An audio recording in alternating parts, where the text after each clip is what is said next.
Oi, Olá pessoal, tudo bem? Meu nome é Paulo Romão. e eu sou a Natália e esse é a Família Café com Leite Podcast. Então pega o seu café Ou seu chimarrão. ou sua Coca-Cola no caso e vem conversar com a gente um pouquinho. E onde eles podem nos ver, nos achar, interagir. Nos encontrar no Instagram, Família CCL Podcast.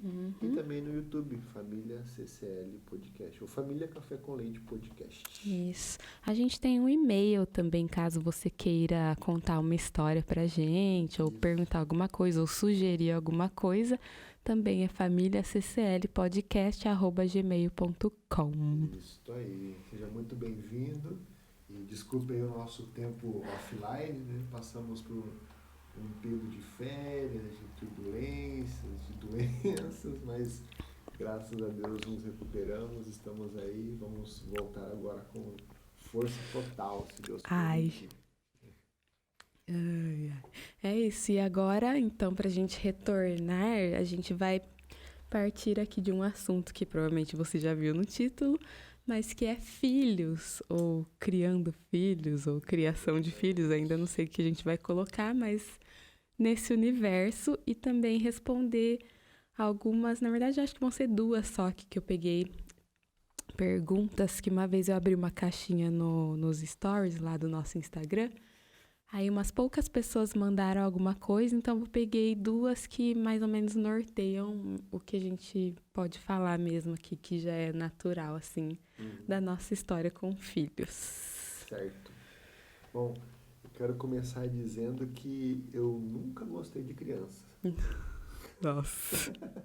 Na verdade, assim, Não é tanto assim, não é bem eu assim. tive só um relacionamento com o meu primo, que eu fui babá dele. Eu interagia bastante com ele e nós temos 10 anos de diferença. Eu sou 10 anos mais velho, no caso, né? Mas eu nunca cresci no pensamento, eu vou casar, quero ter filhos, nessa situação toda assim. Na verdade, nunca pensei nessa questão de ter filhos e muito menos quantos filhos ter. Durante a solteirice, né? Antes de relacionamento, De começar a namorar. de casamento, nós começamos a conversar sobre isso. Era algo que não passava na minha cabeça.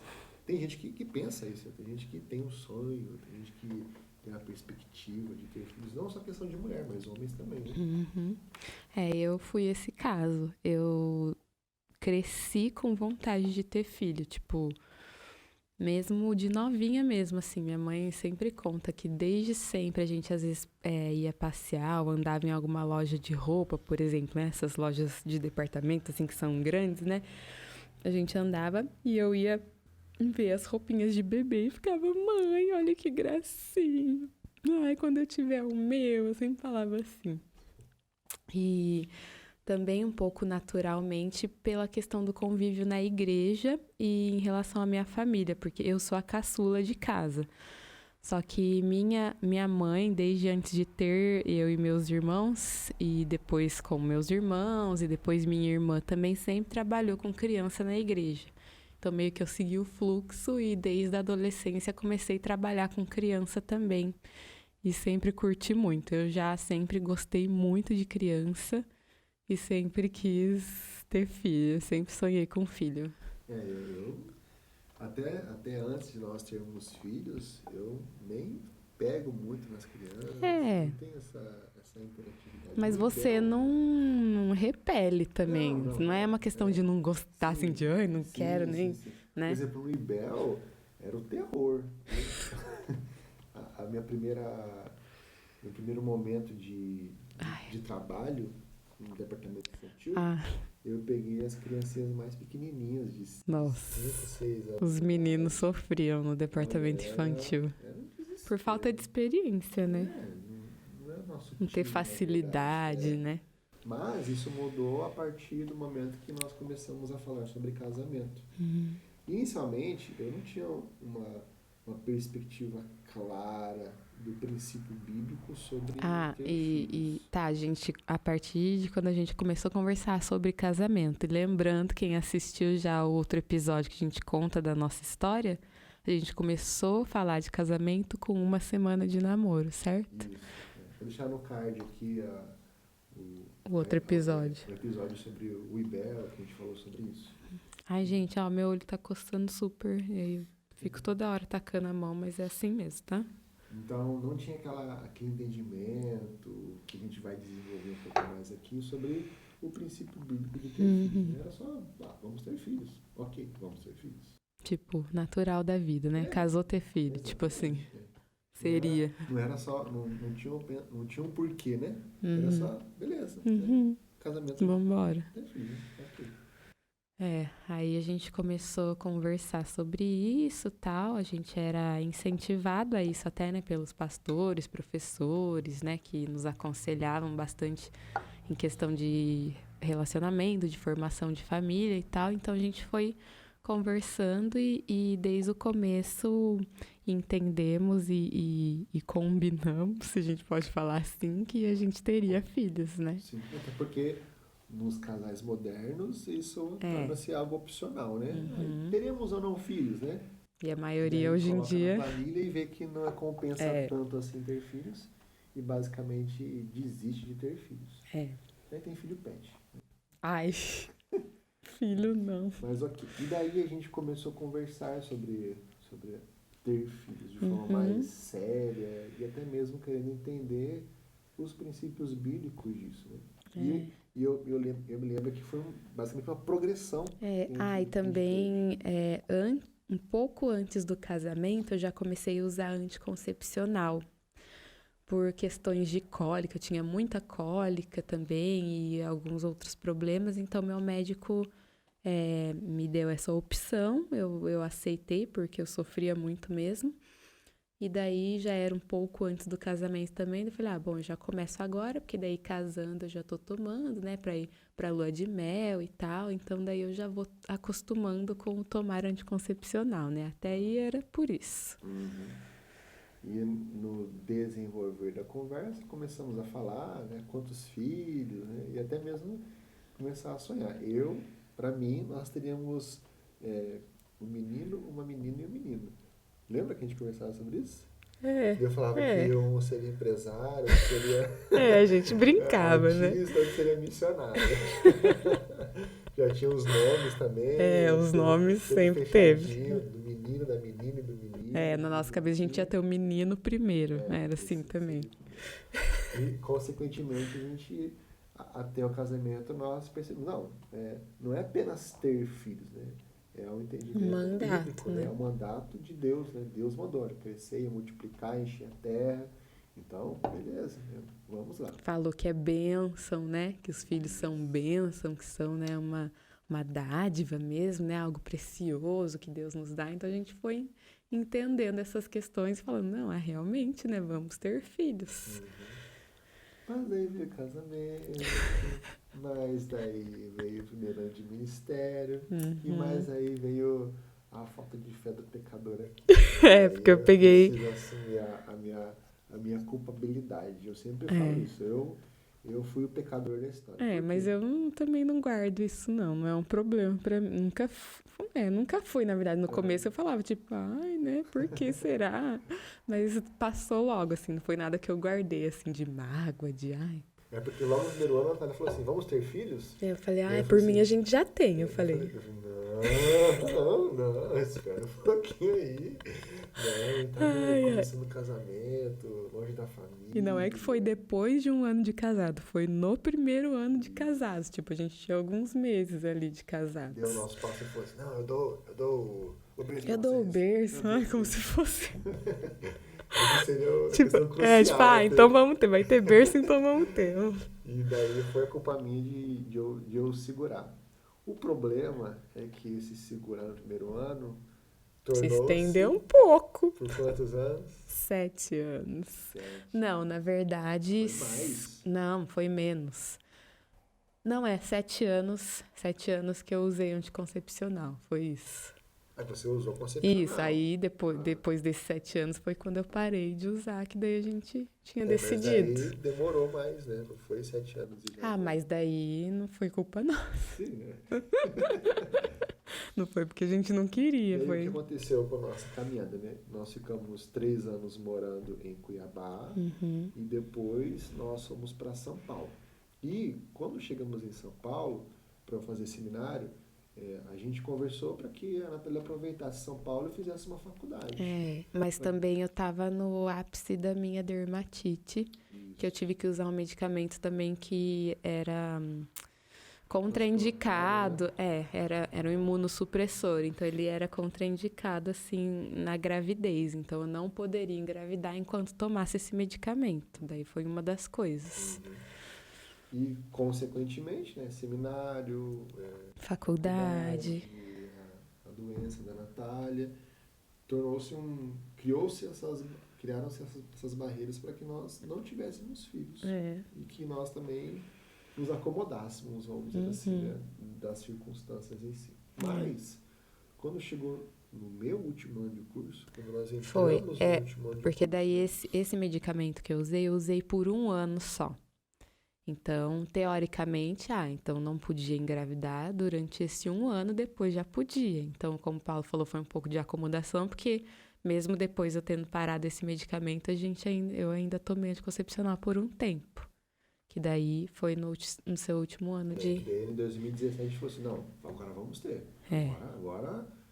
mas a faculdade... Último ano de faculdade. Eu falei, não, dá pra fazer. Tem problema, né?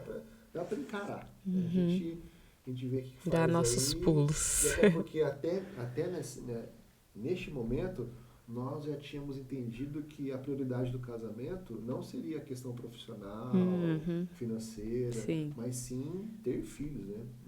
Trazer filhos à aliança. E a questão financeira, a questão profissional... Segundo plano. Segundo, terceiro plano. A prioridade era literalmente gerar filhos da aliança. Cumprir o chamado de Deus para ter filhos, né? Para encher a terra mesmo. Então a gente pensou assim, não, se vier a gente se adapta, vê como é que faz, mas tendo prioridade o filho, né? Aquilo que nós geraríamos. Isso. E aí foi na perspectiva, né? Parei o remédio. Depois de 2 meses de remédio, 3 meses.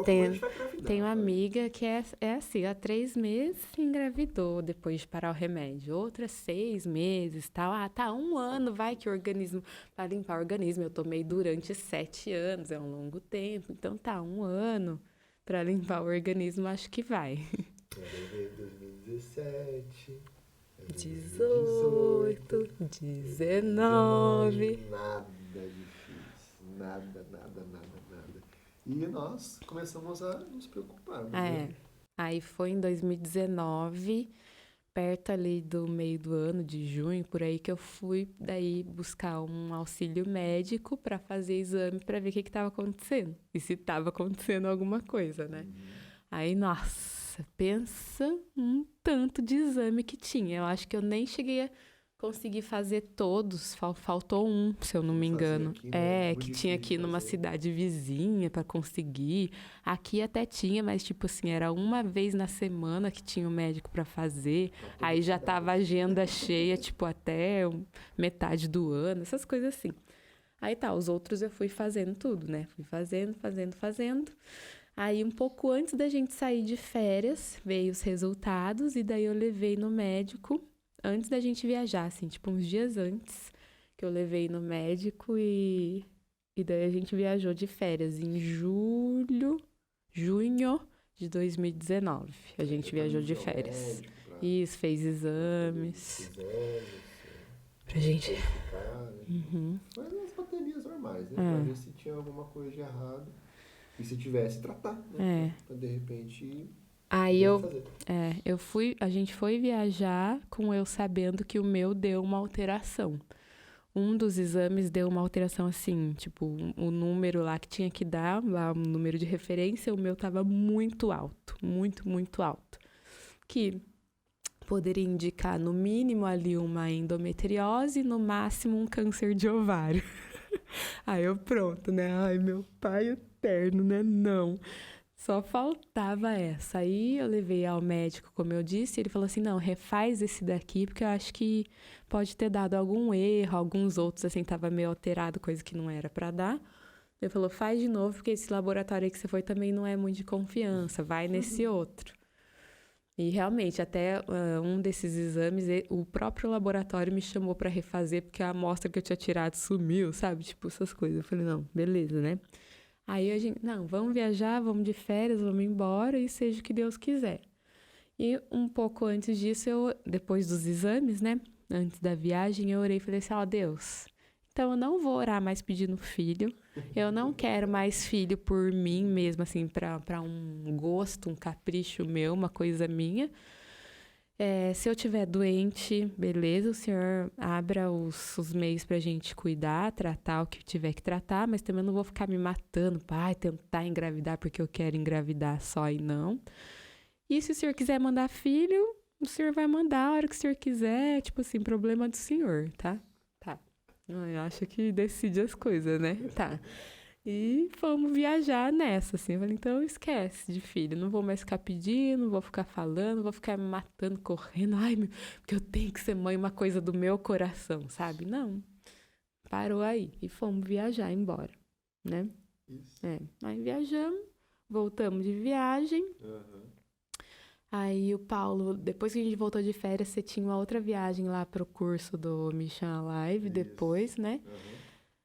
Aí ele foi pra esse curso. Você foi junto. Não, nesse eu não fui, eu fui no outro ano já. Aí, tá. Aí eu nunca fui assim de me importar com atraso de menstruação, porque a minha menstruação nunca foi certa. Até depois que eu parei anticoncepcional, eu anotava meu ciclo no caderninho, porque cada mês vinha num dia, assim, era bem irregular mesmo. Então, eu falei assim, atraso nunca, né? Não há de ser nada, não. Aí atrasou uma semana só. Pra mim era pouco isso, porque eu já tinha passado por atrasos. E eu não tinha sintoma nenhum. Então, nem tchum, nem nada, né? Aí, eu lembro que num domingo a gente foi dar carona pra alguém depois do culto. E na volta eu dei uma olhada no celular. E sempre quando eu mexo no celular no carro, meu estômago revira. Eu fico meio estranha, né? Aí eu, Paulo, falei, nossa, tô enjoada. Mexi no celular, abri o vidro assim pra vir um vento na minha cara. Né? E beleza. Aí voltamos pra casa e tal. Segunda-feira, ruim, com estômago estranho. Mas pra mim também normal, sei lá, né? Aí o Paulo, eu acho que você tá grávida. Eu falei, que grávida o quê? Nada a ver, nada a ver. Fomos fazer compra, né? A gente foi lá no Beltrame. Aí tem lá no Beltrame, no que é lá, não sei onde lá, longe. Aí tem uma farmácia dentro. Aí ele falou, e aí, vai comprar o teste? Eu falei, que teste de gravidez? Eu, nada a ver, não tô grávida. Eu acho que você tá. Eu falei, meu Deus, tá, vou comprar. Comprei. Aí, beleza, chegamos em casa, fomos guardando as compras e tal. Ele, aí, você não vai fazer? Eu já tinha até esquecido mesmo. Não, eu não tava pensando mesmo. Já tava assim, ó. E ele, aí, não vai fazer o teste, não? Eu falei, não, é melhor fazer de manhã, na primeira urina, né? Dele, não, faz agora logo, vai que já dá. Eu falei, meu Deus, nossa, tá, né? Faço. Aí fui no banheiro, ele ficou na porta já do banheiro, olhando. Aí fiz o xixi no potinho, né? E pra quem nunca viu, não sabe, vem uma caixinha, uma fitinha e um potinho. Você faz xixi no potinho e põe a fitinha dentro, que o pH da sua urina vai mostrar se tá grávida ou não. Se dá um risquinho, não tá. Se tá grávida, dá 2 risquinhos. Aí tá, eu já tinha feito vários, porque como eu falei, eu tomava aquele remédio que não podia engravidar. Então, como eu sempre tive a expectativa de engravidar, às vezes atrasava minha menstruação, como eu falei, e eu tava tomando esse medicamento, eu ficava morrendo de medo. E meu médico falava, como vocês querem engravidar, por mais que esteja com anticoncepcional, se você achar que tá grávida, faz logo o teste e já vê para parar o remédio quanto antes, porque não pode tomar. Pode prejudicar o feto. Aí, então, eu já tinha feito várias vezes teste, porque às vezes me dava uma dúvida, eu fazia para tirar logo a dúvida por causa do remédio.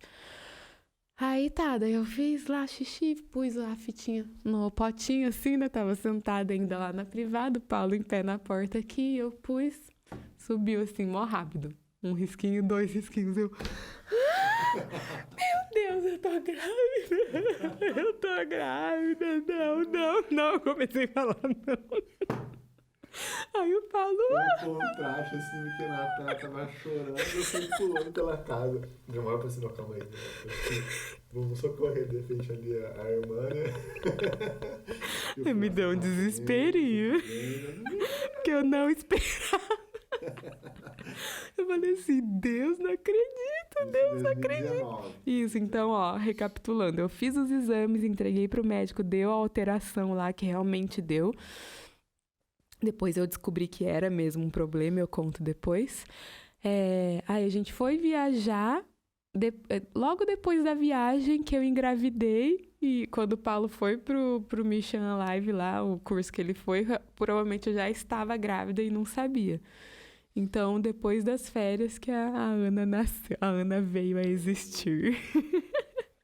Daí, depois de 10 anos de casados, nós tivemos o nosso primeiro filho. 2020. E nós esperávamos, nós tínhamos organizado para que fosse um homem, né? Mas a gente sempre achava, a gente sempre tinha em mente que ia vir um menino primeiro.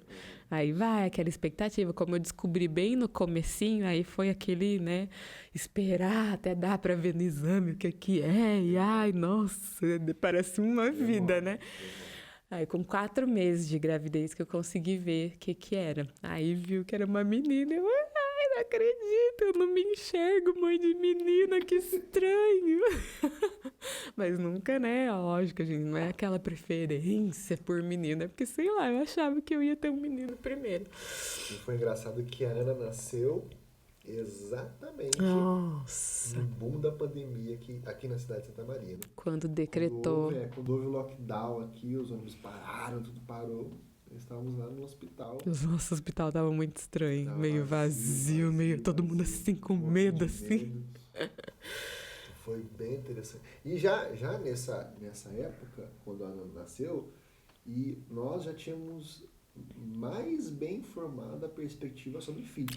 Super. E não apenas sobre filhos, mas até mesmo a questão da ideia do cuidado, da instrução, disciplina e da educação, principalmente, né? Porque nós ainda estamos desenvolvendo o pensamento de fazer com que os nossos filhos aprendam e estudem em casa. É um desafio, né? Não está fechado ainda. Tem possibilidades, tem perspectivas, mas nós encaramos isso como, de fato, um ministério. Aquilo que Deus colocou em nossa vida para que nós cuidemos desses seres com o objetivo de conduzi-los à cruz. Isso. E a ideia é literalmente, né? Não fazer, claro que nós temos que ser responsáveis quanto às finanças e tal, mas não colocando os filhos como um peso ou como algo que vem dificultar a vida. Mas pelo contrário, né? Olhando para os filhos como bênção do Senhor. E a modernidade hoje vê os filhos como, de repente, mais um produto que vai somar na casa. Isso. Aí só uma coisa, a gente até agora então já respondeu, na verdade, uma das perguntas que era: sempre quiseram ter filhos? Então a gente já respondeu, né? Antes de casar, antes do nosso relacionamento, você não pensava, depois a gente pensou junto e eu sempre quis. Mas teve outra um dia que falou assim: você não se sente insegura? Fico pensando no meu relacionamento com meu marido e na minha profissão. Uma pessoa mandou assim, então meio que já vai entrar aí no que você está falando agora, sobre isso. O que foi a última coisa que você falou? De que na modernidade os filhos vêm como um peso, uma coisa que dificulta a vida, né? Ou como um produto que vem somar dentro da casa, né? É mais uma coisinha que se coloca, né? Ou não coloca, e torna-se algo opcional. É uma opção, né? Mas a palavra de Deus, ela não vem trazer uma questão opcional, mas vem trazer como uma ordem de Deus, né? Para multiplicar, né? Para os dois seriam uma só carne, mas dessa uma só carne, eles gerarem descendência, né? Trazerem filhos. E nós entendemos isso, nós desejamos que isso aconteça. Sim. É óbvio que a gente sabe que tem pessoas que não podem ter filhos, né? Toda aquela coisa, a gente não... Estamos falando de um contexto normal, natural, que nada comum, né? Comum. Então a gente olha para a questão dos filhos desta forma. Até porque A própria palavra de Deus, a gente pega os salmos da família, Salmo 127, 128, eles vêm mostrar o filho como bênção do Senhor. Sim. Como algo que vem de Deus, trazendo a graça de Deus, a bênção de Deus sobre a nossa família, sobre a nossa vida. Então a gente não consegue ver, e até mesmo entendemos que é errado olhar os filhos como um peso, como algo que vai dificultar. Que travar a vida, né? Antes eu podia fazer outra coisa, não vou fazer mais nada. Agora já era minha vida profissional, né? Indo para a pergunta ali que a gente recebeu. Tipo, essa questão da insegurança também é interessante, que óbvio que como qualquer pessoa, como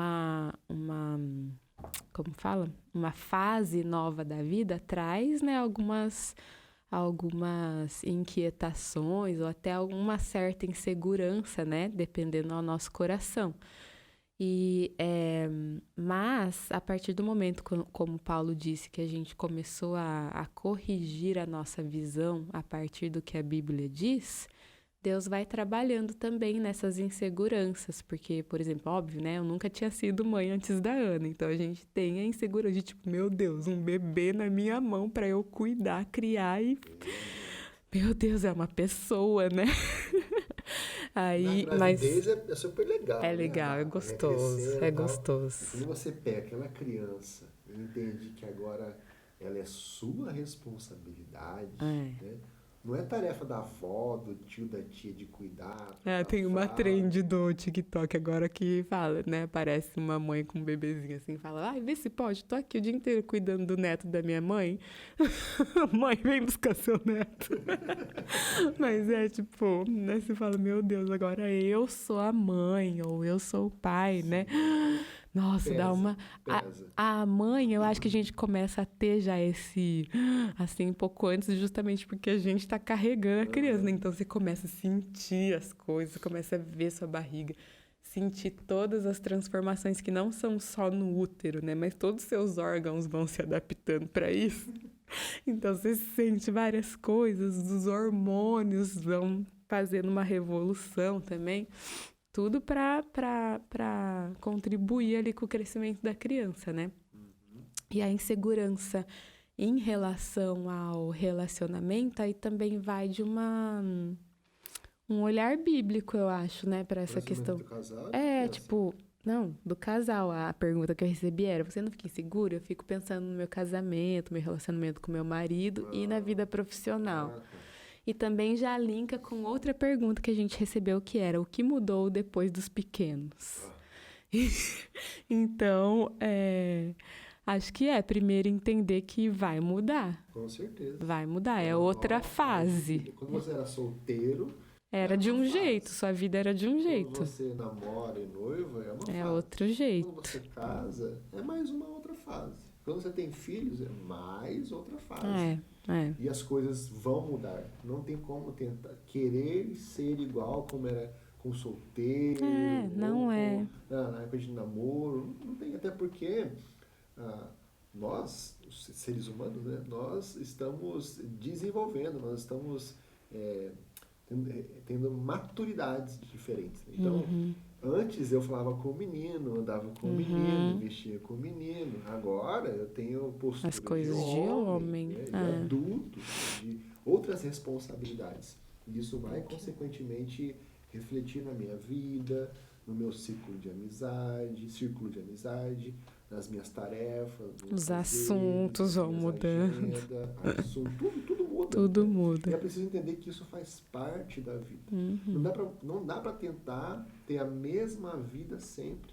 Não dá para tentar uma pessoa, por exemplo, de 40 anos querer viver uma vida de 20 anos. Porque são tempos diferentes, tempo de idade da pessoa, né? Mas, infelizmente, o que a gente vê no mundo também é algo contrário a isso. Também nessa questão, né? De tipo, beleza, eu quero sair para passear e tal, eu vou largar meu filho com alguém, ou, né, com a avó, com, sei lá, com qualquer outra pessoa que não os pais, e vou curtir, né? Porque, né? Tem que ir, né? Tem que voltar ao normal aos poucos, tipo, não. Aproveitar minha juventude ainda. Agora, porque eu vou ter filho, eu vou deixar de fazer certas coisas? Certas coisas, sim, né? E faz parte, é uma fase, né? Então, muitas pessoas têm muito enraizado em mente essa questão da gente deixar o filho para alguém cuidar se a gente quer fazer alguma coisa, sabe? É óbvio que numa questão de necessidade, sim, tipo, aconteceu com a gente, né? Quando eu engravidei depois do Samuel. Eu tinha que fazer exame e o Paulo, para entrar comigo no ultrassom, por exemplo, não podia entrar com a Ana, porque era tempo de pandemia. Aí a gente tinha que deixar a Ana para alguém nos ajudar a cuidar dela o tempo que a gente estava em consulta. Então, ok, uma necessidade. Né? Mas as pessoas estão bem acostumadas, assim, a tipo, ai, né? Vamos curtir um pouco nossa vida de casal, né? Que nem quando era antes de ter filho. Então, a gente deixa o filho com alguém e vai curtir. Não é errado em si querer curtir com o marido, mas eu acho que, como a gente acabou de falar, é uma fase.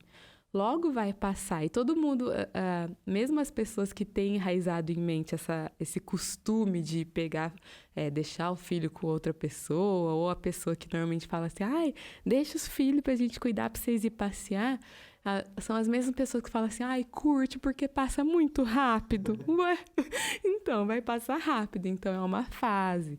Então, viva o máximo possível dessa fase. Óbvio, se tiver um momento que não for por muito tempo, que dê para alguma pessoa, né, sei lá, cuidar do seu filho um tempinho para você ir fazer algo ali, ok. Né? Então, vocês também vão conversar entre o casal sobre essas questões e decidir. Mas são fases. Acho que o que mais a gente tem que pôr em mente é isso, que é fase, né? E que as coisas não voltam atrás, não vai voltar. Mesmo que, de repente, sei lá, faz puf, o seu filho some, sei lá. Não vai voltar igual era antes. Então, mudou, tudo muda, o casamento muda, e é uma fase, e daqui para frente vão sempre ter novas fases, porque as crianças vão crescendo, aí as dificuldades, os problemas, tudo vai mudando, as preocupações vão mudando em cada fase da vida e vai para a vida inteira, como falam, né? Filho é para a vida inteira, então cada pedacinho da vida vai ter ali suas peculiaridades, né? E uma das coisas que mais muda radicalmente na vida do casal depois dos filhos é o sono. Nossa, sim, gente. É o sono. Os 15 primeiros dias são os dias de caos. Terror. Caos total. Porque a criança, coitada, ela não sabe viver nesse mundo ainda. Tio do confortinho ali, do quentinho ali, do ventre, com esse mundo barulhento, cheio de luz, e precisa fazer xixi, precisa fazer aprender cocô, a viver. Precisa respirar, precisa mamar. Então ali, os 15 primeiros dias... A adaptação. Nossa. Só que, para todo mundo. Consequentemente, até a criança conseguir encaixar num horário mais normal, rotina. Numa rotina, demora um pouquinho de tempo.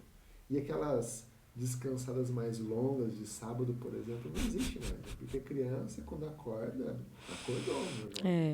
Não tem o que fazer para ela dormir. E uma coisa assim que foi uma decisão nossa, tipo, minha mãe estava aqui quando a Ana nasceu, né? Primeiro porque eu quis que ela viesse mesmo no finzinho, ali nos últimos meses de gravidez, e para quando a Ana nascesse. Acabou que a Ana atrasou um pouco a nascer, não nasceu no dia previsto. Aí minha mãe também tinha que voltar, que ela tinha umas questões lá de saúde dela para resolver lá na cidade dela. Aí foi um fuá no meio, mas no fim minha mãe conseguiu ir e voltar para ver a Ana nascer. Só que daí, como a gente falou, começou o lockdown aí. Então minha mãe não conseguiu ir embora mais depois também. Ela ficou até um pouquinho antes da Ana fazer 3 meses, foi quando ela conseguiu ir embora. Então ela ficou uma boa parte aqui do início da vida da Ana aqui com a gente.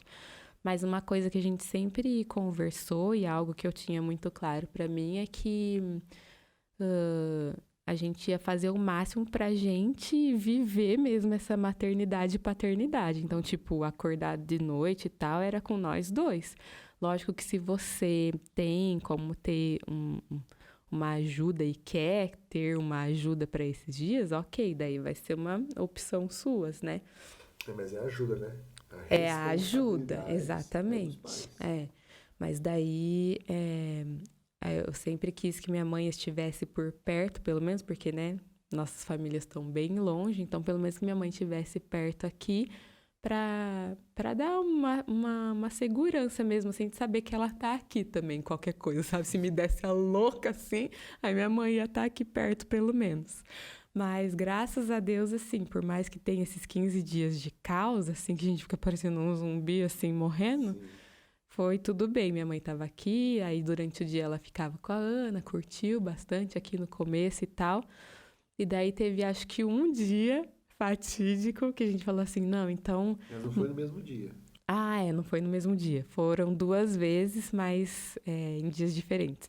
Uma vez o Paulo falou assim, eu acho que eu vou descansar meia horinha. À tarde, assim, né? Que a gente tava ficando direto, normal, assim, né? Por conta dela. E minha mãe tava aqui ainda, então ele falou assim, eu vou descansar meia horinha. Qualquer coisa, se eu não acordar, você me chama. Aí eu e minha mãe tava aqui falando, não, beleza, né? Tava na sala, Ficamos aqui na foi sala pro e ele quarto. foi dormir. Aí deu... Parecia que não sei quem que tava louco, se era eu que tava louco ou ele, né? Mas deu acho que uns 10 minutos, ele veio, chegou aqui na sala. Vocês nem me chamaram? Eu com a minha mãe, ué, olhamos uma pra outra assim, olhando pra ele, hã? Aí ele com a cara assim, sabe aquela cara assim de quem dormiu um monte? Aí a gente falou, ué, passou 10 minutos. Ele, hã? Aí olhou, pegou o celular, olhou. Oxi, achei que já tinha passado 1 hora. Vou voltar então, né? Ele dormiu mais 10 minutinhos lá. E outro dia depois foi comigo também. Eu falei, nossa, por que você não me chamou? Ele, você foi agora deitar? Eu, não, você foi agora. Eu li. Pra vocês verem como a gente tava com privação de sono, porque era o dia todo, a noite toda, né? E a Ana, ela tinha problema de refluxo. Não era um probleminha não era só regurgitar, né? Ela engasgava literalmente. Ela Tanto que sufocava. Na primeira noite, no hospital, ela ficou... Chegou a ficar roxinha. Então a gente estava bem preocupado com essa situação. Sim. Mas eu queria dar uma dica, né, para os pais ou futuros pais entender o seguinte: a criança, ela precisa se adequar à rotina da casa, não os pais se adequarem à criança. Por que isso? Porque se os pais se adequarem à criança, vai virar uma loucura, né? Vai ser um caos total. Então, a criança precisa enquadrar já na realidade que existe. Nós seguimos um plano de instrução, de rotina de um livro, e nós nos engajamos, nos empenhamos ao máximo para fazer valer. E graças a Deus, ali nos 2 primeiros meses, basicamente, a nossa filha Ana já estava dormindo praticamente a noite inteira. Literalmente. Acho que a última mamada era às meia-noite. Quando eu ia, assim, pra madrugada, a última era 11, 11h30. Aí pronto. E acordava às 6 da manhã. 7 às vezes. Isso porque a gente forçou ela a se enquadrar num horário. Sim. Um horário normal de ser humano, né? De acordar, dormir à noite. E dormir. Acordar, se movimentar, comer e dormir. Esse era o princípio. E a ideia de não fazer a mamada livre, né? Livre demanda. Livre demanda. É caos se fizer isso. Na nossa experiência, eu como alguns de vocês sabem, eu sou nutricionista. A maioria das minhas colegas de profissão são totalmente defensoras da livre demanda. Eu não concordo com isso, assim, de livre demanda mesmo, tipo, que é a questão de que a criança solicitou, dá o peito. Não é bem assim, né? É óbvio que ali no primeiro mês, né, às vezes você tem que dar mais o peito para a criança, porque de repente, se você não teve um acompanhamento mais específico nessa questão da amamentação, às vezes a criança pode mesmo não estar ainda mamando muito, né? Ali no comecinho que o leite demora um pouco a descer, dependendo da pessoa, não é para todo mundo. Então, o primeiro mês é um pouquinho mais intensa essa questão.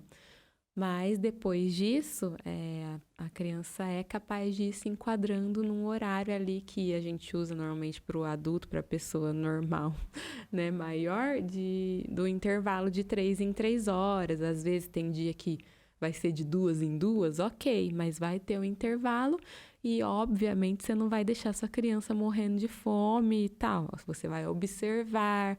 Tem pontos, né, que você tem que observar se a criança está chorando, por quê? Tá com a fralda suja, tá com frio, tá com calor, tá com sono, quer só, porque muitas vezes a criança quer só sugar, porque o sugar para ela é algo que vai relaxando. E nem sempre é mamar, né? Porque às vezes ela não tá com fome, mas ela quer sugar ali para saciar ela um pouco, às vezes para ela engolir melhor, né? Deglutir melhor ali. Às vezes justamente os bebês que têm refluxo, às vezes fica igual a gente, quando a gente é adulto tem refluxo, você fica meio, ai, quer beber uma água, uma coisa, né? Então, às vezes a criança quer até dar um golinho no mamar, mas é algo menos que o horário de mamada normal, ou quer sugar alguma coisa simplesmente. Então, tem que ficar bem atenta e tentar fazer a criança ter uma rotina mesmo, né? Entender que não é ela que manda na mãe nem na casa, né? Então já começa por aí, desde neném. Agora alguns assuntos polêmicos, pegando o gancho aí de que não é a criança que manda na casa. Isso precisa ser colocado, né, de forma bem clara desde o início. A criança, ela não é autoridade. A criança, ela não é o delineador da caminhada da casa. Quem é o responsável, quem é a autoridade são os pais. Os pais que devem conduzir a criança para onde ela deve ir ou não deve ir. E isso envolve educação, disciplina, envolve instrução. E por muitas vezes isso é um pouco maçante e até mesmo cansativo. Né? Você ensinar para uma criança aquilo que ela não pode fazer não é algo instantâneo, como por exemplo um adulto que você fala assim, não vai ali, e a pessoa Falar, se tá for bom, obediente, e ela não vai. pronto. A criança ela não é assim. A criança é preciso repetição, repetição, repetição, repetição e mais repetições para que ela entenda e aprenda o que pode e o que não pode ser feito. E com isso leva tempo. Né? Isso leva tempo. E nem sempre a gente está com tempo sobrando para instruir a criança. E por isso, o nosso entendimento é que uma das tarefas ao qual Deus colocou no lar é para que a mulher venha auxiliar o homem nessa questão. E a melhor forma dela auxiliar o homem nessa questão é olhando para a maternidade como algo integral, não alguns momentos do dia. Porque se forem alguns momentos, a educação ela nunca será de forma completa ou eficaz de fato. Ela sempre vai ser dificultosa, vai ficar ali capengando, escorregando. Então, nós decidimos que a Natália ficaria 100% em casa em favor dos filhos para a criação. Não que eu não vou criar, né? Eu estou criando, estou ajudando, estou disciplinando, estou educando, estou ensinando, evangelizando, mas ela passa muito mais tempo com as crianças do que eu e, consequentemente, ela tem muito mais empenho para ensiná-las, educá-las e instruí-las. Né? E isso a gente consegue ver, consegue perceber. Porque as crianças, os nossos filhos, têm uma referência direta, né? que são pais presentes. Não são pais que aparecem só no fim do dia, ou só no começo do dia, ou só uma porção do dia. Porque nós temos que lembrar, se você é um cristão, você precisa entender que a responsabilidade, a obrigação de conduzir os seus filhos à cruz de Cristo são dos pais. Não é avô, não é tio, não é vizinho, não, exatamente, é dos pais. E principalmente para o cristão numa linha da fé reformada, da denominação presbiteriana, quando nós apresentamos a criança a partir do batismo infantil, os pais assumem a responsabilidade de conduzir a criança ao entendimento de ler e escrever para que ela, o mais rápido possível, consiga ter acesso direto à palavra de Deus. Então, a ideia da educação, de aprender a ler e escrever, nós não vemos isso como algo que deve ser terceirizado, deve ser colocado para outras pessoas ou outras instituições. Isso é a nossa obrigação. Porque quanto mais eu me empenhar na educação dos meus filhos, mais eu estarei me empenhando para conduzir o coração deles à cruz de Cristo. Agora, se eu passo, ou se os pais passam 10 horas do dia fora de casa, se as crianças têm um turno escola, no outro turno mais 1000 tarefas e responsabilidades, a questão é, quem está de fato ensinando o coração da criança? Quem de fato está conduzindo o coração da criança para um caminho? Né? É claro que existem as questões tipo, financeiras, né? Eu ia falar, tem alguns... Ok, né? Isso precisa ser avaliado, precisa ser verificado, né? Precisa ser conversado 500 mil vezes. Mas, ao mesmo tempo, nós também devemos reconhecer que é Deus que dá o pão nosso de cada dia. Nós devemos crer no socorro de Deus. Eu não estou dizendo para você largar seu emprego Tudo que a gente falou lá no episódio do Lugar da Mulher, né? Que a gente falou sobre isso. Que a gente não está falando para as pessoas, todas as mulheres largarem seus empregos e ficar em casa. Seria ótimo se fosse fácil. Mas a gente sabe que não é. E se caso você vai ser aí uma família que vai ter que as suas crianças estudarem fora de casa, né? Estarem sob o ensino de outras pessoas, saiba que você vai ter que se esforçar para acompanhar muito de perto isso. Né? Então, você vai chegar do seu trabalho, você vai ter que ver o que seu filho aprendeu enquanto você não estava com ele. Né? O que ele ouviu, o que ele deixou de ouvir, para você poder corrigir, ensinar nesse tempo que você vai ter com ele daí, né? Então, vai ser mais cansativo um pouco do que quem está em casa direto, porque a gente está vendo ali o que ele está aprendendo e na hora você já pode exortar, ou corrigir, disciplinar. Então, os pais que trabalharão fora ainda vão ter, né, que tomar um fôlego, chegar em casa e saber que tem uma jornada a cumprir aí, né? Uma conhecida nossa que trabalhou numa creche, estavam desconfiando de um acontecimento. Você contou no da mulher também. Contei? Da fralda, né? Então não vou contar. Contou. Contou. Mas da fralda, né? Daí você percebe que existem pessoas que olham para a criança apenas como um produto a mais. Um produto. Outra questão, outro fator polêmico, né? Correção. Os filhos precisam ser corrigidos. Sabe por quê? Porque os filhos são pecadores. Nós entendemos que desde a nascença, desde o nascimento, a criança já é uma pecadora. Ela não é um anjinho, ela não é um serzinho. Nós temos como verificar se isso é verdade. A palavra de Deus, em Romanos 6:3, diz que o salário do pecado é a morte. Ou seja, todo pecador, ele está fadado, né? Ele está correndo o risco de morrer a qualquer momento, né? Se uma pessoa não é pecadora, ela não vai sofrer, não vai temer a morte. Ou seja, até mesmo a criancinha que está no ventre da mãe, ela pode morrer. Consequentemente, ela já é pecadora. Então, veja... Que a morte é uma consequência do pecado, né? Só fazer os... Isso. Ou seja, nós temos ali um ser, um indivíduo que naturalmente já é rebelde. Naturalmente já tem o seu coração inclinado para o mal. E se eu deixar este coração livre, solto, eu, infelizmente, estarei criando ali um coração mais rebelde ainda. Sim. E nós não podemos cair na ilusão de pensar o seguinte, é só uma fase, né? Vai passar. É o temperamento. Não é o temperamento. Olha, isso é um grande engano. Porque até os temperamentos devem ser submetidos à cruz de Cristo. Né?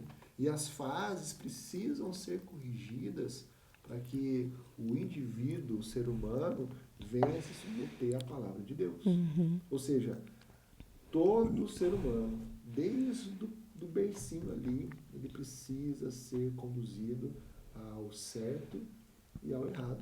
Precisa ser educado que existem coisas que podem ser feitas e coisas que não podem ser feitas. E a metodologia, ela varia de acordo com as situações. Nós devemos entender o seguinte, que inicialmente eu devo ensinar meu filho o que pode e o que não pode ser feito. Mas em segundo plano, se ele continuar sendo contumaz nos seus atos, eu devo repreendê-lo. Olha, você já sabe que isso é errado, né? Então não repita. Agora, se ele continuar ainda nesses atos de rebeldia, ele precisa ser disciplinado. Ele precisa ser corrigido. E por muitas vezes, corrigido fisicamente. A palavra de Deus em Provérbios diz que a vara da correção é extremamente necessária. Ela não mata ninguém.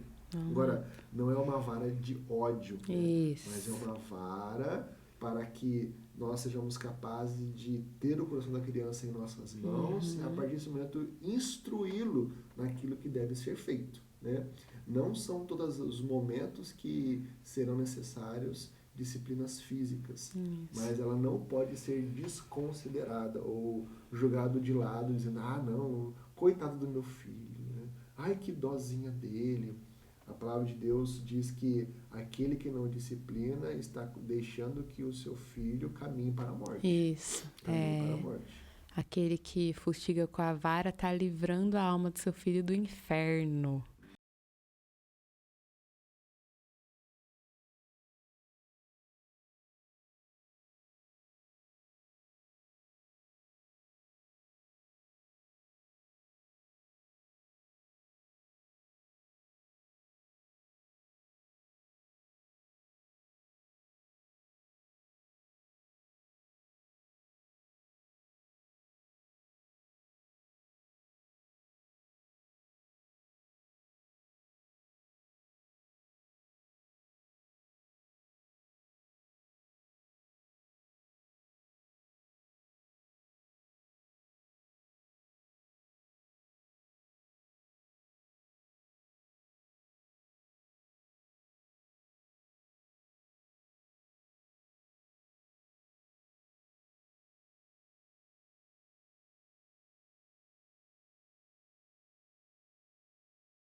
Exato. E lembre-se que toda indisciplina é o reflexo de uma desobediência ao Senhor, né? Em primeiro lugar, o filho rebelde, ele não está desobedecendo, confrontando a autoridade dos pais, mas a do próprio Deus. Por quê? Porque ele está apenas manifestando a sua natureza pecaminosa. E se nós não instruirmos, não corrigirmos a criança, e não tem idade não, criança desde a nascença até a maturidade, até a sua independência, quando sair do lar, da asa da mãe, da asa dos pais e das mães quando casarem, né? Os pais precisam conduzir os seus filhos à santidade, e por muitas vezes será necessário a disciplina física. Consequentemente, a gente pode cair num erro, e isso já é um resultado de quando os pais passam muito tempo fora, não com os filhos, né? De ter uma pena, né? Você, mas eu já fiquei tanto tempo, isso é quase que inconsciente, né? Já fiquei o dia inteiro fora de casa, né?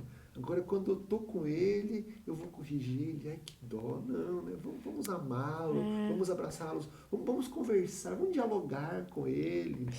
Isso não funciona. Claro, dialogar sempre, mas não em lugar da disciplina, né? Não, meu filho. Oh, filho. Filho. Não. O coração da criança é rebelde, entenda isso. Nós estamos lidando com seres rebeldes. Sim, então essa questão também da disciplina é num lugar da rebeldia ao ensino, né? É óbvio que a gente começa ensinando e falando, como Paulo já falou, é repetir, repetir, repetir, repetir, repetir. Uma vez que repetindo, a criança já tem um certo entendimento daquilo ali que você está falando e ela é rebelde, porque a gente percebe quando é rebeldia, vocês vão perceber com seus filhos, e a partir do momento que ele faz isso por rebeldia, aí tem que vir a disciplina, né, física. Isso. E isso é uma caminhada para que, o quanto antes possível, a criança reconheça que necessita do perdão, da misericórdia Isso. de Jesus Cristo e se converta a Ele. Uhum. Agora, para que isso aconteça, não basta só disciplina. É necessário, daí outro fator, né? É necessário que a criança esteja num ambiente cristão, esteja num ambiente o qual a casa esteja caminhando à cruz de Cristo. E eu não estou dizendo de ir aos domingos na igreja. Isso é o resultado final de uma vida espiritual. Por quê? Porque a criança precisa ser ensinada dentro do seu lar que ela deve ser, vamos com a palavra, devota, né? Deve se voltar ao Senhor. E os pais precisam conduzir isso. E lembre-se, principalmente os homens, vocês são os pastores do lar. O seu campo missionário começa em casa com os seus filhos. Então, desde o início, é necessário que os pais apresentem a palavra de Deus, apresentem a Bíblia, fale sobre quem é Deus, fale sobre os princípios bíblicos. E uma das formas de ser feito isso é através do culto doméstico, culto familiar, onde ali a criança já estará sendo instruída de como se comportar onde? Na igreja, no dia do Senhor. Ou seja, o que acontece no domingo será reflexo de como foi toda a semana na construção de uma vida espiritual. Isso, e até também a questão aqui, eu estava abrindo aqui no Deuteronômio 6, que é aquele texto famoso, né? Que fala de inculcar nos teus filhos a palavra. E fala, né, que a gente tem que inculcar, falando assentado na tua casa, andando pelo caminho, ao deitar, ao levantar.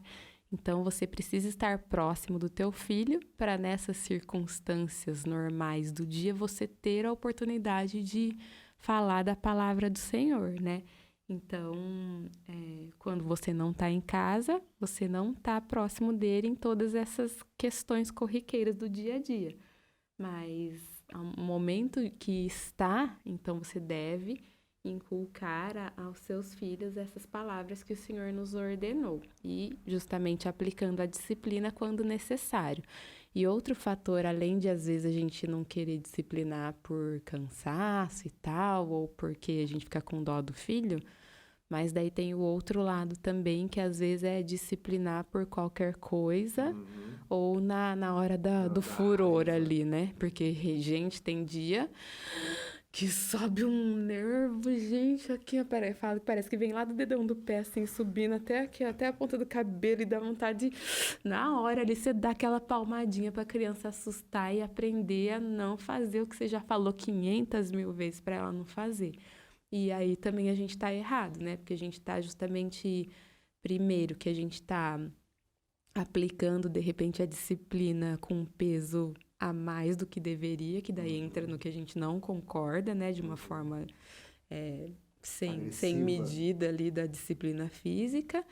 E também que a gente não tá... O que eu tinha pensado? Outra coisa? Quando você disciplina na hora da raiva... você não pesa, você não tem a medida ali no peso e... Ai, gente, esqueci que eu tinha pensado. Ai, que droga. E você também não tá corrigindo o coração, né? Não tá justamente, às vezes, quando você disciplina ali na hora, assim, na hora da raiva, você tá só corrigindo uma ação externa da criança que vai, de repente, tipo, só vai disciplinar, ela já vai sair correndo e tal, e vai ser aquele fuá, e você nem vai justamente tratar a raiz do problema, que é o coração. Para a gente tratar o coração, precisa haver também um diálogo em meio à disciplina física, né? Então, você vai... O ensino, né? O ensino. Você vai ensinar para ela o que ela errou, por que ela precisa da disciplina, e o que vem depois disso, que é o se arrepender, pedir perdão, né, para Deus e aos pais e orar com ela. Então, na hora da raiva, você não vai, se você quiser disciplinar nessa hora, você não vai ter tempo de fazer uma correção adequada, né? Então, tem que respirar.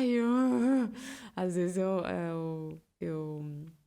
extravaso isso falando com o Paulo, né? Tipo, nossa, às vezes acontece uma coisa que a Ana faz que de rebeldia, assim, que, nossa.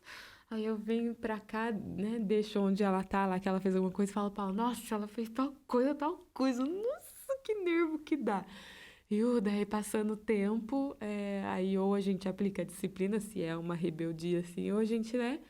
Só deu aquela chamada de atenção ali verbalmente na hora e pronto. Mas, nossa, é um treino pra gente, O né? microfone tá caindo. Ah, tá. Eu nem percebi. Segura aí. E o interessante é que cada filho é diferente. A Ana, ela soube entender o que é um não. De forma bem rápida. A gente falava não para ela, depois de algum tempo ela entendia e beleza. Né? Daí você via que ela entendia, isso com um aninho. Né? Ela já tinha essa ideia. Já o Samuel, bichinho é custoso, viu? Misericórdia. Ele não quer se dobrar, não. É um pecadorzinho. São bem diferentes, né? E quanto à questão do ato de disciplina, de autoridade, lembre-se o seguinte, que a sua voz precisa valer. O que significa isso? Se você disse que faria alguma coisa, faça. Se você disse que não pode e a criança fez, corrija. Porque a criança, mesmo pequenininha ali, mesmo com seu 1 ano de idade, ela entende o que está acontecendo. Ela não é um ser inconsciente que não usa seu cérebro, não ouve nada. Não. Ela tem o entendimento do que está acontecendo. Então, se você falou, olha, se você fizer de novo, você vai apanhar, né? Faça valer a sua fala. Porque senão ela vai entender. Eu posso fazer porque ele vai falar e não vai fazer nada. Não vai acontecer nada comigo. Então, entenda e tenha consciência do que você fala, do que você promete para o seu filho. Né? E do outro lado também. Se você promete fazer algo bom, legal com o seu filho, cumpra a sua palavra. Senão, a sua palavra cairá em descrédito com o seu próprio filho. Isso é muito ruim mesmo. Certo? Certo. E também aqueles que estão ao redor de repente, um pai e uma mãe que está tentando corrigir ou disciplinar ali seu filho, não interfira, tá? Às vezes a gente fica, ai, que dó da criança que está sendo corrigida ali de repente. E daí isso também às vezes atrapalha, ou até é uma ferramenta da criança, de repente, que ela sabe a quem correr quando o pai quiser corrigir ou disciplinar. Que aquela tia, aquele tio teve dó de mim, ou deixa eu fazer o que eu quero, então eu vou querer ficar com ele. E isso interfere, por exemplo, no momento de culto, né?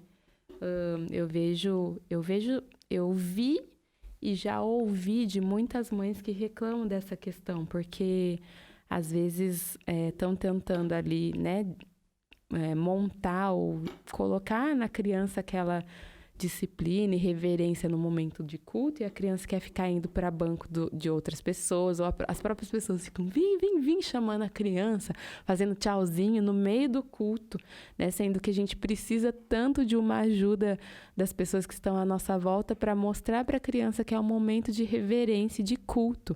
Então, eu até escrevi uma vez no Instagram sobre isso, que a igreja tem um papel muito importante na vida das famílias com crianças, que é justamente de demonstrar e mostrar essa importância do culto, né? Essa seriedade do culto público. Então, uma vez uma jovem perguntou para mim assim, às vezes eu fico vendo vocês com bebês e tal, né? Que tinha outras mães também com bebês. E às vezes eu não sei muito assim no que eu podia ajudar, e eu queria ajudar e tal, eu não sei. E uma das formas que toda pessoa da igreja pode auxiliar famílias com crianças no culto é justamente demonstrar a seriedade do culto. Então, o momento de oração é momento de oração, de fechar os olhos e prestar atenção.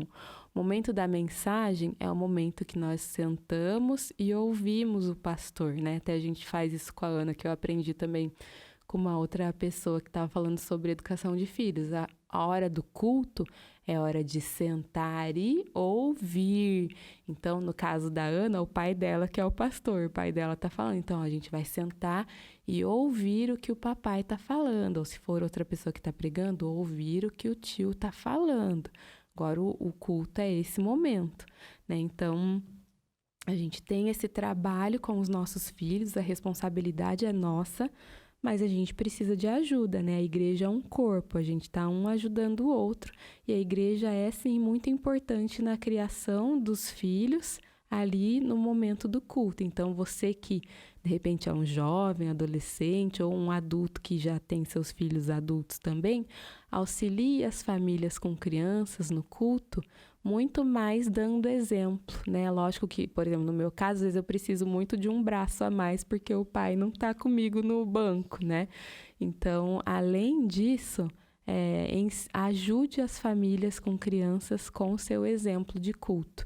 Que a mãe vai falar para a criança, agora é hora de oração, hora de ficar de olho fechado. Aí ela olha para o lado, tem gente mexendo no celular, tem gente de olho aberto ou cochichando quem está do lado.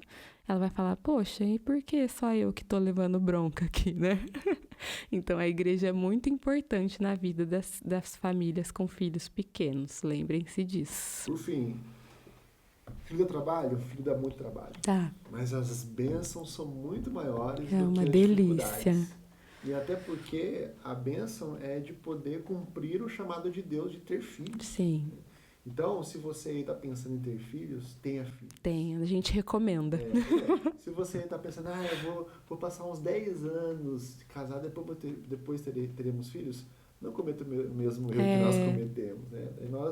Nós pensamos o seguinte, nossa, o quanto nós poderíamos ter curtido a mais os nossos filhos. E também, quanto mais jovem, a gente tem mais ânimo e disposição para certas coisas, assim, de tipo, físico mesmo, eu tô falando, sabe? Porque eu, além de já ter 30 e tantos, eu também tenho minhas questões de saúde, essas coisas, e de repente, uma pessoa mais nova, ou que não tem esses problemas, tem mais disposição para coisas que eu não tenho, por exemplo, muitas vezes.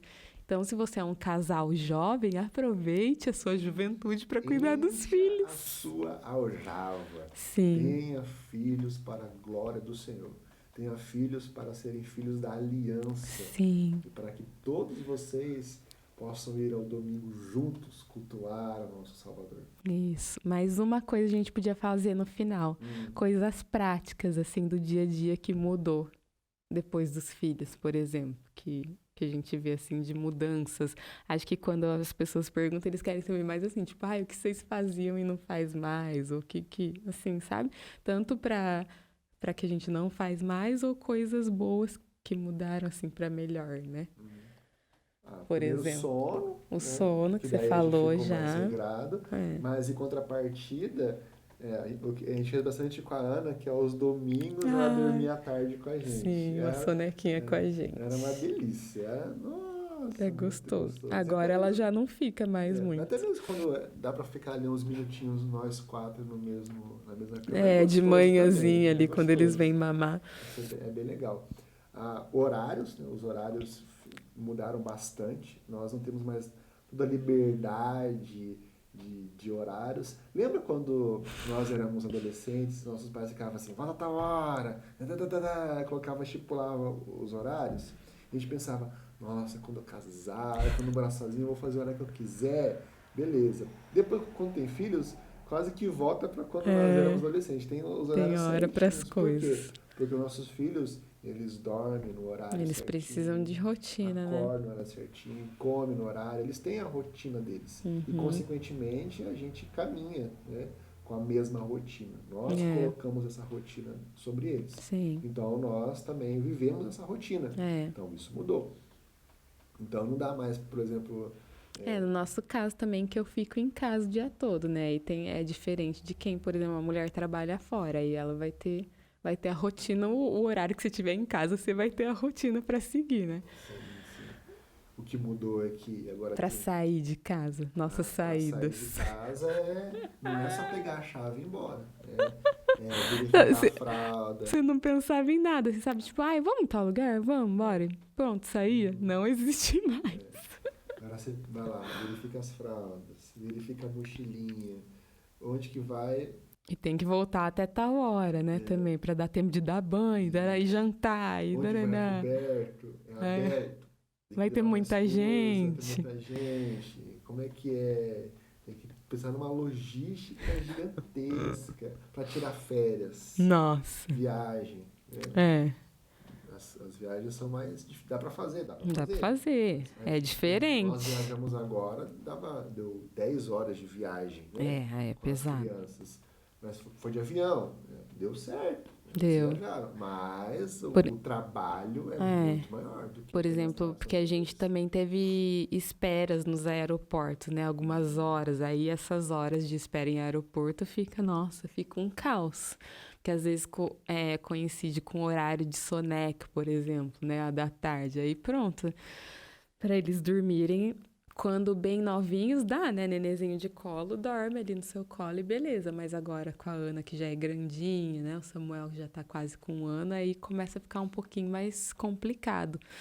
Esses lugares que não tem estrutura, por exemplo, você deitar seu filho ali para ele dormir um pouquinho, aí fica difícil. Mas você recebeu um sorriso do seu filho, Hum, você já recebeu um acaba tudo. abraço do seu filho, você ouviu papai, mamãe do filho, Ai, olha, quando começa a andar sozinho, que daí de manhã chega lá no quarto uhum. sozinho, né? Bonitinho demais. Quando você olha, você abre o olho assim, aí você vê aquela coisinha no tamanho assim, tic, andando pra sua cama. Sim, é uma delícia.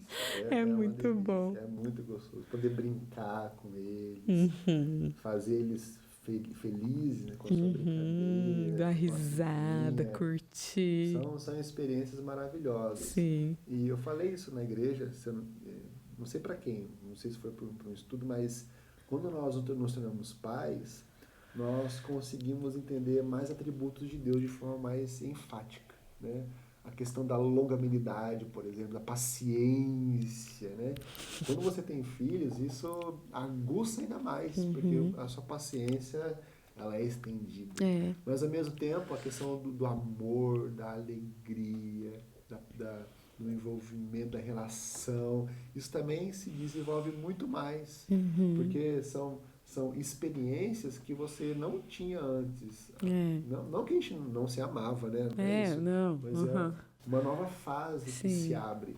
Então você entende muita coisa de como que Deus se comporta com os seus filhos rebeldes, o Uhum. empenho que ele faz demonstrando o seu amor incondicional para com os seus Ou filhos. relembra o que você viveu com seus pais, né? O que seus Exatamente. pais faziam em determinadas Por situações. exemplo, com a Ana e mais com o Samuel, tinha dias que eu queria jogá-los na parede. Né?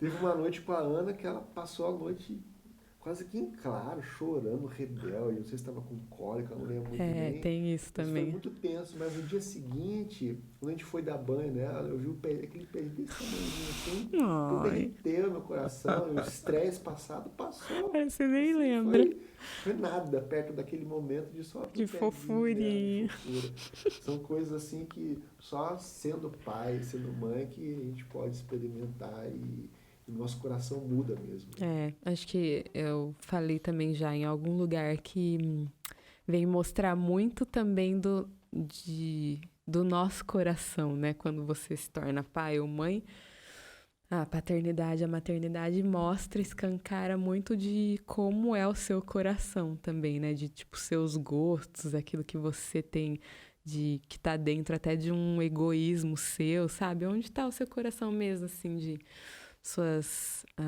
aquilo que tá ali escondidinho, às vezes alguma dificuldade sua que na maternidade, paternidade, às vezes vai se escancarar ali. Você vai perceber que às vezes nem tanto é uma questão do seu filho, mas mais sua de se tratar com Deus ali, alguma coisa, né? Uhum. É, é um trabalhar espiritual e intelectual. Exatamente, exatamente. É um crescimento, né? Uma Uhum. nova fase. Tem que aprender coisas novas, desenvolver coisas novas. Sim. E é benção, é benção. É benção sempre que nós vemos quão Deus é misericordioso para conosco. Uhum. E você pode experimentar disso também. Sim. Tenha filhos. Tá bom? E cuide de sua alma para você poder cuidar da alma do filho também, né? A gente não pode descuidar do nosso espírito. Exatamente. Muito bom estar com você. É isso, minha gente. Deus te abençoe. Se você assistiu até aqui, coloque aí nos comentários. Ok. Eu tinha pensado, esqueci. Eu tinha pensado numa palavrinha.